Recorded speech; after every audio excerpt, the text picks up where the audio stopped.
Pengertian perkembangan prenatal. Perkembangan prenatal adalah perkembangan awal dari manusia, dimulai dari pembuahan yang terjadi dari pertemuan sel sperma dengan sel telur. Menurut William Salzberg, periode prenatal atau pralahir merupakan masa kritis bagi perkembangan fisik, emosi, dan mental bayi. Ini adalah masa mulai terbentuknya kedekatan antara bayi dan orang tua dengan konsekuensi yang akan berdampak panjang. Tahap-tahap perkembangan prenatal. Terdapat 3 tahap perkembangan prenatal, yaitu tahap germinal, tahap embrionik, dan tahap fetal.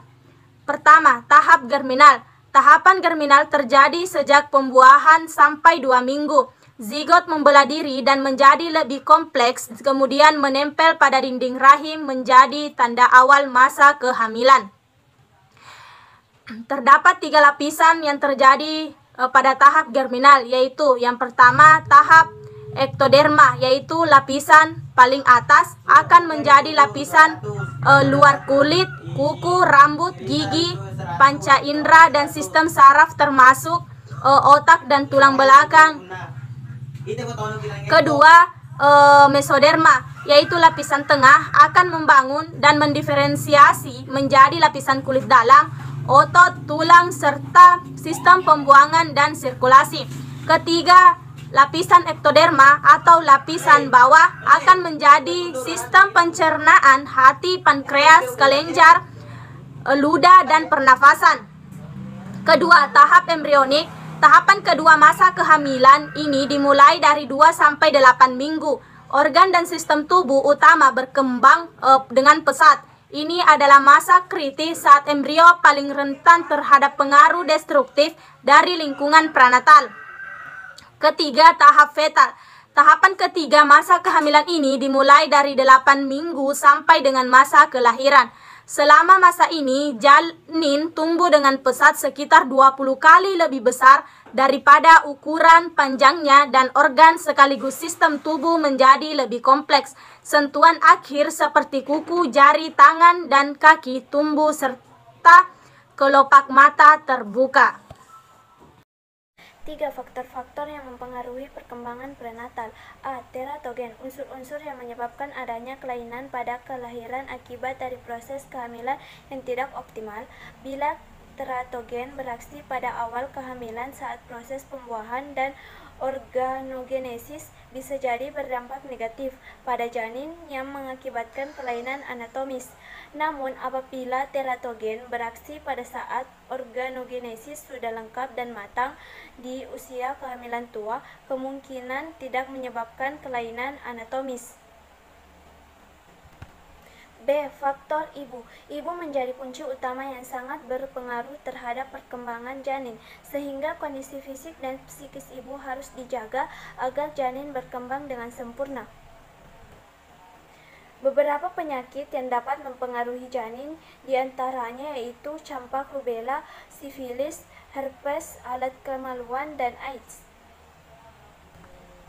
C. Faktor ayah. Ayah juga berperan penting dalam perkembangan optimal janin. Perhatian dan kasih sayang seorang ayah kepada ibu akan membuat emosi ibu akan stabil, tenang, dan bahagia. Stimulasi ayah pada janin dan sering mengajak bicara janin dalam kandungan juga dapat menenangkan janin. Membangun ikatan emosional bayi dengan ayah dari suara dan sentuhan bayi bisa berdampak pada perkembangan bahasa bayi. D. Lingkungan. Populasi dan bahan-bahan beracun yang semakin banyak di suatu lingkungan dapat membahayakan kondisi janin dalam kandungan dan berakibat keterbelakangan mental pada anak. 4. Komplikasi prenatal. A. Kemandulan. Kemandulan terjadi apabila tidak terjadi pembuahan setelah setahun melakukan hubungan suami istri secara teratur. Kemandulan dapat terjadi dari ayah maupun ibu. B. Kehamilan berisiko tinggi. Beberapa ibu mengalami kehamilan berisiko ketika mengandung yang mengharuskan mereka bed rest dan perlu minum banyak obat penguat rahim. Hal ini dapat disebabkan karena faktor ibu maupun faktor lainnya, yaitu seperti kehamilan 15 tahun ke bawah atau kehamilan di atas 35 tahun. C. Hamil anggur. Molahidatidosa atau hamil anggur adalah kehamilan dengan kondisi rahim yang berisi gelembung-gelembung cairan yang berbentuk seperti anggur. Sel-sel yang seharusnya tumbuh menjadi plasenta atau ari-ari yang banyak berisi pembuluh darah tidak terbentuk, melainkan membentuk sel-sel muda yang menyerupai gelembung-gelembung seperti anggur dan berisi cairan.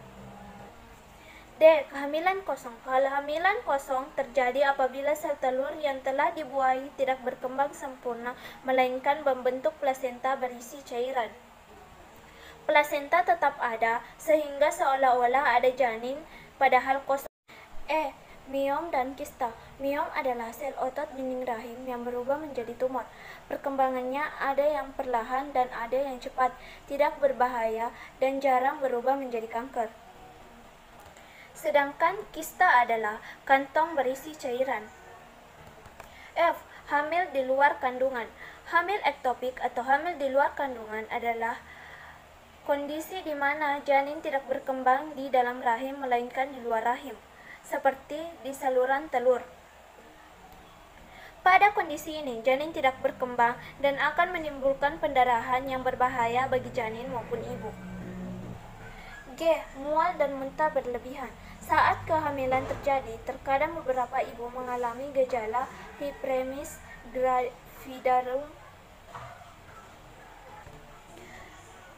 G. Mual dan muntah berlebihan. Saat kehamilan terjadi, terkadang beberapa ibu mengalami gejala hyperemesis gravidarum, seperti morning sickness atau muntah di pagi hari. Namun, muntahnya ini tidak bisa melainkan berlebihan dan terus-menerus sepanjang hari yang bisa menyebabkan berat badan ibu turun dan mengalami dehidrasi. Bahaya fisik pada prenatal, kita akan membahas tentang 3 periode. Adapun 3 periode yang dimaksud itu adalah periode zigot, periode embrio, dan periode janin.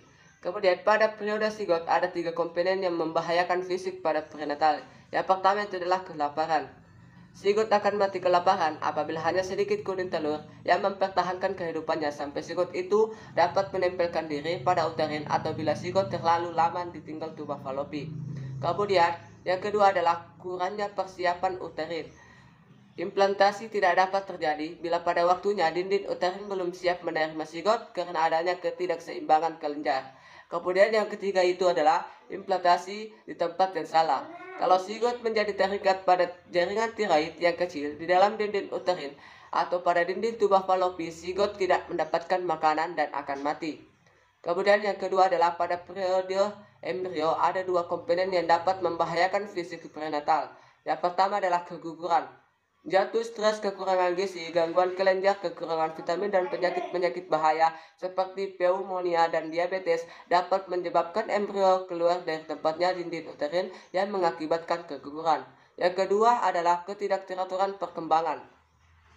Malnutrisi ibu, kekurangan vitamin kelenjar, penggunaan obat-obat alkohol dan tembakau yang berlebihan, dan penyakit seperti diabetes dan cacar teman mengganggu perkembangan yang normal, khususnya otak embrio.